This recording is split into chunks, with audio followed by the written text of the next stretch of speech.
پہلی چیز جس کی طرف ہم سب کو متوجہ ہونا چاہیے رمضان المبارک کے آنے سے پہلے، وہ ہے رمضان کی تیاری۔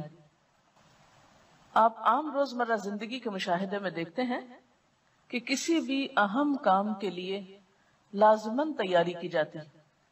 اگر کوئی کام بھی تیاری کے بغیر شروع کر دیا جائے تو اس میں وہ روح نہیں آتی، اس کام کو آپ صحیح طور پر انجوائے نہیں کر سکتے اور اس کا حق ادا نہیں کر سکتے۔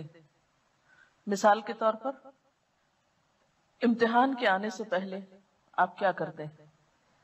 تیاری کرتے ہیں۔ اگر کوئی شخص تیاری کے بغیر امتحان دینے لگے تو اس کا نتیجہ آپ دیکھ سکتے ہیں۔ اگرچہ وہ پاس بھی ہو جائے لیکن اس کی فیلنگ کیا ہوتی ہے؟ تو یہ ایک حقیقت ہے کہ دنیاوی زندگی کے کاموں کے ساتھ ساتھ عبادات میں بھی یہی اصول ہے۔ نماز جیسے اہم فریضے کے لیے آذان اور وضو تیاری کی حیثیت رکھتا ہے، ورنہ تو گھڑیوں کو دیکھ کے، سورج کے ڈھلنے غروب ہونے چڑھنے کو دیکھ کے نماز پڑھی جاتی۔ اور جن ملکوں میں آذان کی آواز نہیں آتی یا جن گھروں میں آذان کی آواز نہیں آتی، وہاں پر نماز اس طرح روح پرور نہیں ہوتی جس طرح اس جگہ پر جہاں آپ کو آذان کی آواز آتی ہے اور اس کے بعد آپ چاہے دنیا کا کوئی کام کر رہے ہو، آپ کے دماغ پر، آپ کی سوچ پر کیا چیز حاوی ہو جاتی ہے؟ نماز کا وقت ہو گیا، جلدی کرو، یہ کام جلدی سمیٹو، نماز کا وقت ہے۔ تو آذان کے ساتھ ہی آپ کی نماز کی تیاری شروع ہو گئی۔ تو گویا کوئی بھی کام ہو اس سے پہلے تیاری کا کرنا، اور تیاری میں دو چیزیں آتی ہیں، نمبر 1 ذہنی تیاری اور نمبر 2 عملی تیاری۔ ذہنی تیاری میں کیا چیزیں شامل ہیں کہ آپ اپنی سوچ کو، اپنے دھیان کو، اپنے احساسات کو، اپنے جذبات کو اس طرف موڑنا شروع کریں، ایسے اسباب اور ایسے حالات سے گزریں کہ جس سے آپ ذہنی طور پر اس چیز کے کرنے کے لیے فوکس ہو جائیں۔ عملی تیاری میں کیا چیز آتی ہے کہ مثلاً آپ کو معلوم ہے کہ رمضان میں آپ کو اتنا راشن چاہیے، جیسے گھریلو خواتین ہیں جو گھر چلاتی ہیں، اتنا راشن چاہیے، یہ چیزیں خریدنا ہے، یا عید پہ کپڑے بنانا ہے، یا اور جو بھی آپ سمجھتے ہیں کہ آپ کو اتنے لوگوں کو روزہ افطار کرانا ہے، یا زکوٰۃ دینا ہے، یا صدقہ خیرات کرنا ہے، یا درس قرآن دینا ہے، یا جو بھی کام آپ رمضان میں کرنے والے ہیں، اگر بیٹھ کر رمضان سے پہلے ان کے بارے میں مذاکرہ کر لیں، ڈسکشنز کر لیں، گفتگو کر لیں، تیاری کر لیں، عملی طور پر آپ بازار جا کر اپنا حساب کتاب کر لیں کہ کتنا خرید و فروخت کرنی، یا منگوا لیں، اگر آپ خود نہیں جاتے تو بھی منگوا کے سب چیزیں کچن کی ایک طرح سے دوبارہ سیٹنگ کر کے ہر چیز سحری افطاری کے اعتبار سے، پھر ٹائم ٹیبل آپ کے پاس میں ہونا چاہیے جس کو دیکھ کے آپ سحری افطاری کے اوقات فالو کرتے ہیں۔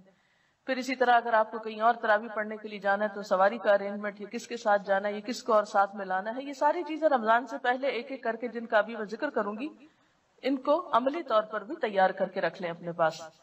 اس سے آسانی یہ ہوگی کہ جب کام شروع ہوگا تو آپ رائٹ اوے کام ڈے 1 سے شروع کر دیں گے، اور اگر آپ تیار نہیں ہوں گے تو پہلا عشرہ تو آپ کا صرف سوچ بنانے میں گزر جائے گا کہ اچھا رمضان آیا۔ جو کام آپ کو کرنے ہیں یہ چیزیں آپ نے روز کرنی ہے۔ مثلا میں نے لکھ کے رکھا ہوا کہ سب سے پہلے صبح میں کیا پڑھنا ہے، اس کے بعد تسبیحات کون سی کرنی، حالانکہ مجھے پتا ہے یہ کرنی ہے، لیکن پھر بھی میں کاموں کے پریشر میں بعض اوقات بھولنے لگتی ہوں، تو میں وہ کارڈ مجھے یاد دلاتا ہے کہ آج میں نے یہ کام نہیں کیا۔ کہ مثلا اگر آپ نے اپنے اوپر کچھ نفل باندھے ہوئے ہیں یا کچھ ذکر خاص کرنا ہے آپ کو، خاص سے مراد مسنون ہی ہے، وظیفہ مراد نہیں ہے کہ 1000 دفعہ کچھ، لاکھ دفعہ کچھ پڑھنا ہے، تو ان سب کے انہی ترتیب بار اپنے چیزیں لکھ کر رکھ لیں۔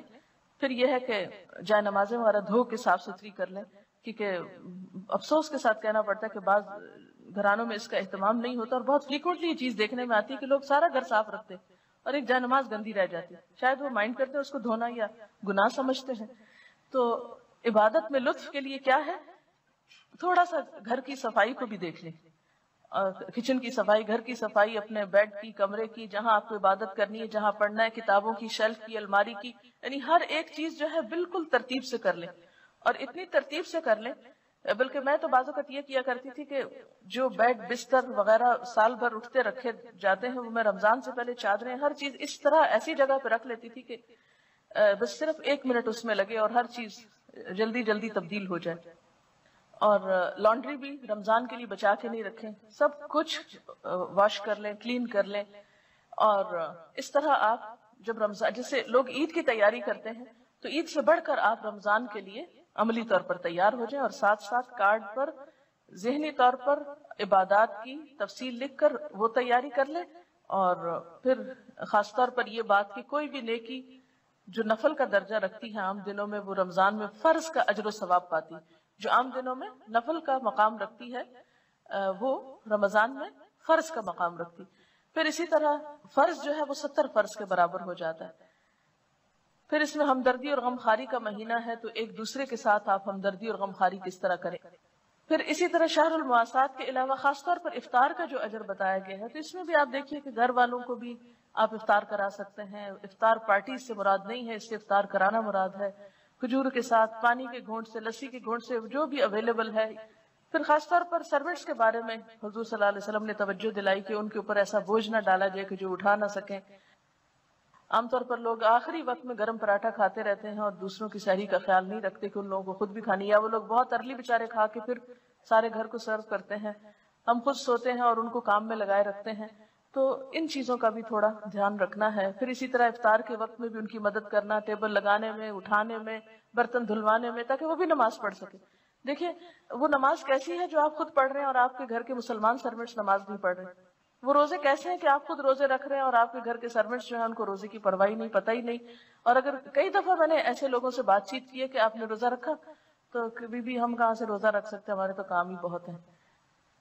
تو اتنا اس وقت افسوس ہوتا ہے کہ کیا یہ نہیں ہو سکتا کہ رمضان میں کچھ کام کم کر لیں. کئی لوگ تو نئے کام شروع کر لیتے ہیں، گھروں کی سفیدی شروع کر دیتے ہیں، پینٹ کرانے لگتے ہیں، فرنیچر بدلوانے لگتے ہیں. وہ کہتے ہیں اور تو کوئی کام نہیں ہے اب، کیونکہ دن کی پارٹیاں وارٹیاں، کافی پارٹیز ختم ہو جاتی ہیں. تو وہ اس مہینے کو کس طرح لیتے ہیں؟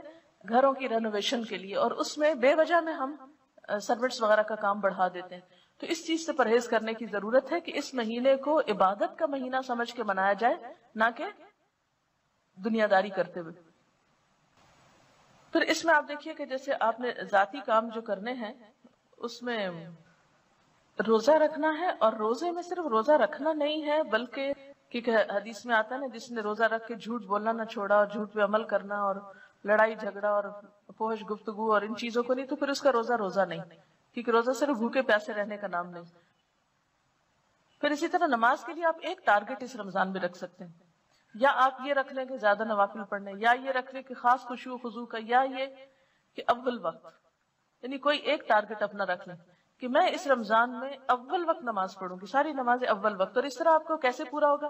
الحمدللہ عام دنوں میں فجر آپ کے لیے اول وقت پڑھنا مشکل ہوتی ہے، اٹھتے اٹھتے کچھ دیر ہو جاتی ہے، لیکن رمضان میں تو آپ اٹھے ہوئے ہی ہوں گے. یہ نہیں کہ آپ سحری کے بعد جو لوگ خود کام کرتے ہیں گھر کا، تو وہ کیا کرنا شروع کر دیں، برتن دھونا شروع کر دیں، کچن صاف کرنا شروع کر دیں، اس کو فرش دھونا شروع کر دیں، اور سارے کام کرتے کرتے سویر کر دیں، اور جب تھوڑی دیر رہ جائے سورج نکلنے کو تو جلدی جلدی نماز پڑھ لیں. یہ نہیں کرنا، طویل نماز پڑھیں. کیونکہ فجر کی نماز جو ہے آپ صلی اللہ علیہ وسلم کی سب نمازوں سے زیادہ طویل ہوتی تھی. تو اس کو مسنون طریقے سے پڑھنے کے لیے آپ کو کیا کرنا ہوگا؟ آپ اندھیرے میں شروع کرتے تھے اور تھوڑی تھوڑی روشنی ہو جاتی تھی جب ختم کرتے تھے. ہم لوگوں نے کتنی دفعہ زندگی میں مسنون نماز فجر کی پڑھی. تو یہ رمضان کا موقع اگر آ رہا ہے تو کوشش کریں کہ اس میں اس سنت پر عمل ہو جائے. تو ساری نمازوں کو اول وقت میں، یعنی یہ جو عبادات ہے رمضان میں ذاتی عبادات، اس میں روزے کو حقیقی روزہ، نماز کو اول وقت کی نماز اور خشوع و خضوع.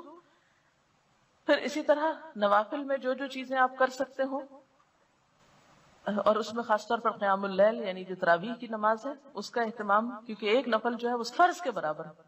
عام دنوں میں فرضوں میں کوئی کمی کوتاہی ہوئی تو انشاءاللہ تعالیٰ وہ اس کی کمی کو پورا کرنے کا سبب بنے گا. اس لیے تراویح کو بہت شوق کے ساتھ، کیونکہ اس میں مغفرت کا وعدہ بھی ہے کہ جو رمضان میں قیام شوق و ذوق کے ساتھ کرے گا وہ اس کے گناہ معاف کر دیے جائیں گے.